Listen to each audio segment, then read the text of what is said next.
2023. He remains out with sciatica, but the Lakers, they're in action tonight. And for more, we're joined by our senior writer, Dave McMenamin. Dave, before we get to tonight's game, 22 years ago, when LeBron was debuting, you were where? I was at Syracuse University. I was a junior, and I was doing whatever I could to scramble to get Denver Nuggets games on my laptop or in the computer lab, because obviously Carmelo just went from Syracuse to the NBA as well that year. I think you were toasting with your brothers here. You were studying abroad at Syracuse, as we're showing our viewers right now. Just a little toast there with Jeff and Brian. So that was Dave 22 years ago. I will not show you myself. But beyond LeBron, Dave, the Lakers, they have a whole bunch of injuries here, especially a guard. We're looking at Luka. We have Gabe Vincent, Marcus Smart, all out tonight. So how is JJ preparing Austin Reeves to put this team on his back once again? Well, Malika, I don't think JJ necessarily saw this moment coming so early with no Luka Doncic, because he's out with the leg issue and the hand issue, and LeBron out with sciatica. But he was trying to build Austin Reeves up this summer to get him more confident. He basically said that you're out of excuses. You're no longer the happy-go-lucky, undrafted young guy in this league. You've become one of our main guys. And with that, you have as much responsibility and opportunity on this team as LeBron and Luka do. And look at it. I mean, we're talking about what I was doing back in 2003. What Austin Reeves was doing back in 2012 was living on a farm in Arkansas. Well, tonight he can join Kobe Bryant as the last Laker to have 3 straight games of 40-plus points. Kobe did that in 2012. I mean, so he's doing historic stuff, and really it's about trying to get as many wins as they can right now, like they did in Sacramento, while those guys are out. Yeah, and if he is able to do that, join the likes of Kobe Bryant, I'm so looking forward to that post-game interview, because the humility and the sweetness that he brings to those moments, it's been really awesome to watch. Dave, thank you so very much. The Lakers will be doing this against a Timberwolves squad that does not have Anthony Edwards.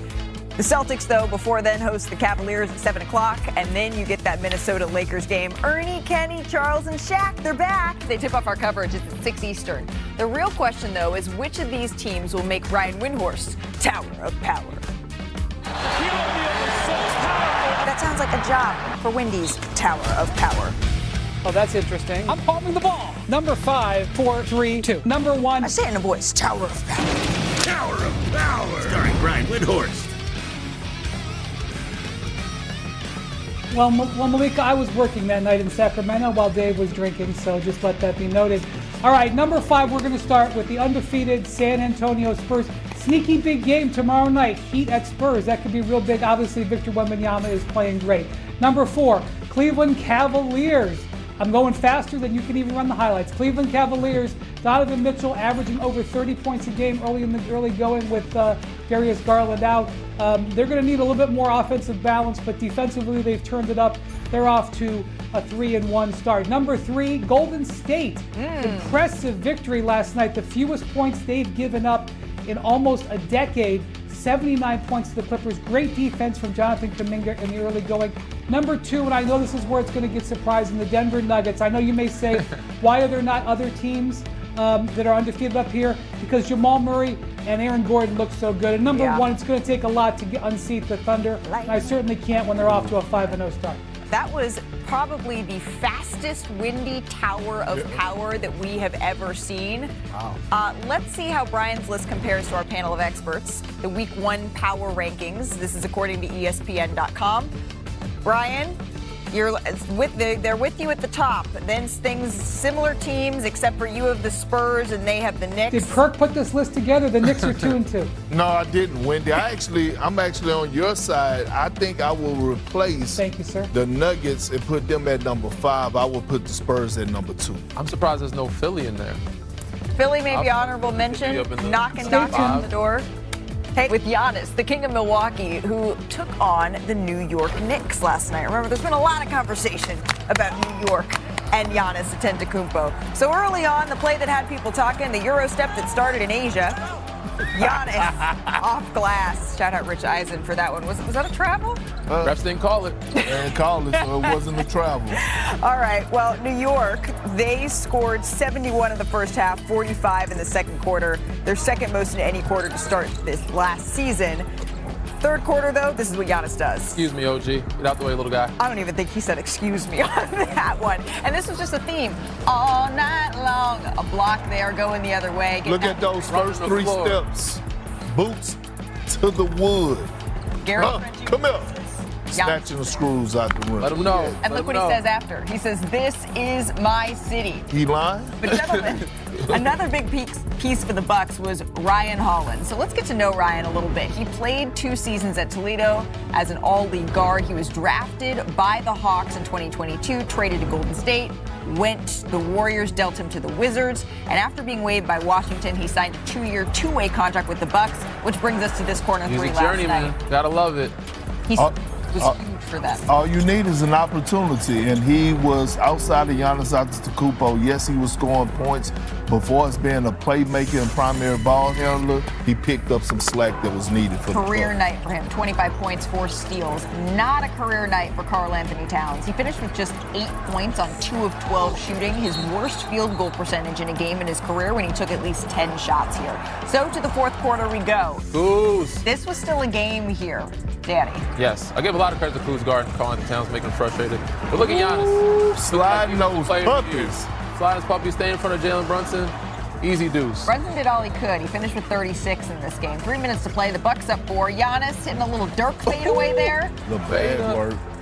And then Bad under work. a minute left. Milwaukee up 8 here. The finishing touches. Cat, Giannis. you know you could not pick him up at the half-court line. You were picking him way too high. And OG, you know you can't challenge him at the basket. You Giannis losing your finished damn mind. 37 points, 8 rebounds, 7 assists, and the Bucks got the victory here. He scored 32 of those 37 in the paint. You can see it here. He's now gone for 30 points on 60% shooting in all 4 games this season, the longest streak to start a year in NBA history. Here he was after the game. There was going back to the ESPN report from earlier this month, part of it was that if you were traded, you'd prefer to go to the Knicks. Who said that?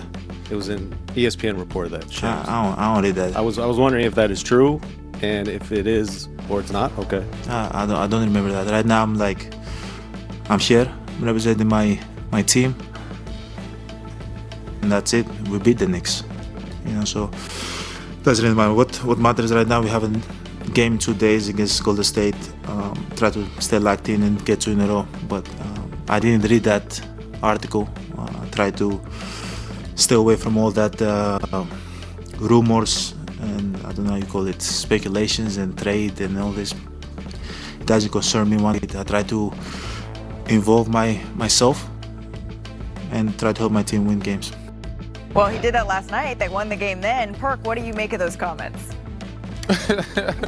Good talk. No, I'm saying, why you just do that paper at Malik? I'm asking, why you just do this is typical Giannis. Throwing stones and hiding his hand, right? This is a history. I think he's being facetious. No, but I'm saying, but this is what he does, right? He'll tell the world, I didn't know nothing about Damian Lillard and what was going to happen with him. I didn't know Drew Holiday. Like, we know you know. Okay, cool. But you just came off a great win. Started the season, a signature win at that. The most dominant player in the NBA. It's the 7 assists, right? It's the 7 assists for me.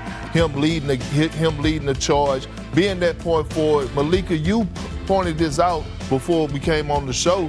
The spacing is working. And it's the same sort of system that we saw Mike Budenholzer try to put in place. When you got 4 guys hitting shots, clearing the paint for Giannis, and he can get downhill, that tends to be a recipe for success. I'm more impressed with his defense, and I think that was where they were lacking, especially against Indiana last year. There was a time where he was guarding Tyrese Halliburton, letting him get to his right hand, but him picking up the slack, blocking shots, being active, running the floor, that's what impressed me most about Giannis and taking on that lead. So I think they're in a good spot with Milwaukee. He was halfway out the door, but now after getting that signature win, I think he's more comfortable. They're going to win regular season games. They're going to be in the top six seed in the Eastern Conference. It's just in the postseason, you're going to need more out of Miles Turner, right? Like, we're 3 games in, and I think there is a big difference between who's the top 1, 2, 3 in the Eastern Conference, and then who ends up 4, 5, 6. But we know the Bucks go as Giannis goes. Not right, but I got something I got to get off my chest. All right. Karl Anthony Towns. Hey, man, when is it going to stop? Seriously. I'm expecting better from you. I'm expecting better from you at this time right now. Like, this is what I'm seeing right now. You got a coaching change, right? Obviously, you didn't want Tibbs because you didn't want Tibbs in Minnesota. So they bring in Mike Brown. You're still picking up those dumb, silly fouls, right? Mike Brown said it, that he's been talking to you about this, something that you should be trying to work to get better at. Those fouls come from a lack of effort and not wanting to move those puppies. I thought you could have came in camp into the season in better shape, but you didn't. You know what I mean? That's a problem. We're talking about with the East being wide open, the Knicks, they added to their bench. They're pretty much everyone's favorite to represent the Eastern Conference. It should be. He has to be better. Yeah, I give a lot of credit to Kuz. He did a great defensive job, but Cat should not allow Kuz to stop him and frustrate him in that way. But let's roll. Let's see. We got some tape to roll, right? My bad. We do. I was going to say what you. Oh, good. I'm trying to get some breakdowns. All right, we're getting some breakdowns, and let's go back to Giannis then. Giannis on the offensive end, he's getting his shooters in the right spot, getting in the position that you talked about. Anthony Edwards getting in the position where they can't double or harder to double. AJ Green shooting 59% from three. Mikal Bridges a little bit nervous of leaving him, keeping him engaged. Giannis gives that ball fake. Now he's got Josh Hart, who's a pretty good defender one-on-one, but he's at the free throw line. So all he needs is one move to get to the rim and be at the rim and finish with a layup or a dunk. Same scenario here. Trying to get the switch. I'm sorry if I can't pronounce Huckapertorti last name, but he's got him on a one-on-one at the ISO spot. Usually people get the Giannis wall, and on that spin back you could double. But you got Ryan Rollins in that corner right there, who's 4 for 4 from three. Jalen Brunson's a little reluctant to leave him, and Giannis is getting a north-south spin move, which is hard to double. The young kid has got to do a better job and go east-west, but when you get that mismatch and you got your shooters in the right position, it allows you to double Wemby with 50 dunks. This looks crazy.